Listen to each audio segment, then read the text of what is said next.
বিটিচিৰ পৰিষদীয় নিৰ্বাচনৰ প্ৰতি কেন্দ্ৰ কৰি আজি বিটিচিৰ 4 নম্বৰ গুমা সমষ্টিৰ অন্তৰ্গত অন্থাইবাৰীত বিপিএফৰ দলীয় প্ৰাৰ্থী ৰহিন্দ্ৰ ব্ৰহ্মৰ এখন দলীয় নিৰ্বাচনী প্ৰচাৰ কাৰ্যালয়ৰ শুভ উদ্বোধন কৰে গুমা ব্লক নিৰ্বাচনী প্ৰচাৰ কাৰ্যালয়ৰ সভাপতি অমৰদীপ ৰয়। আৰু এই মুকলি কাৰ্যালয়ত কেন্দ্ৰীয় সমিতিৰ প্ৰচাৰ সম্পাদক সুন্দৰ ৰঞ্জন দাস, গুমা ব্লক সমিতিৰ বিপিএফৰ সাধাৰণ সম্পাদক বক্কৰ আদিৰ লগতে বহুতো নেতাকৰ্মী। তদুপৰি এই দলীয় সভাত এই দলীয় প্ৰাৰ্থীৰ হৈ বিপিএফৰ সমৰ্থকসকলক আজিৰে পৰা নিৰ্বাচনী প্ৰচাৰ চলাই যাবলৈ আহ্বান জনায় কেন্দ্ৰীয় সমিতিৰ প্ৰচাৰ সম্পাদক সুন্দৰ ৰঞ্জন দাসে। গোসাইগাঁৱৰ পৰা আজিজুল হকৰ ৰিপৰ্ট, খবৰ 24x7।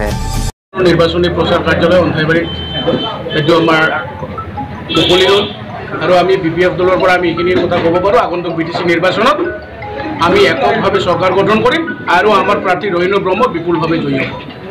সঁহাৰি আমাৰ প্ৰতি যথেষ্ট আছে, আন বাৰতকৈ বহুত বেছি ৰাইজৰ সঁহাৰি আমাৰ প্ৰতি আছেই। প্ৰতিদ্বন্দ্বিতা কাৰ লগত হ'ব বুলি ভাবে?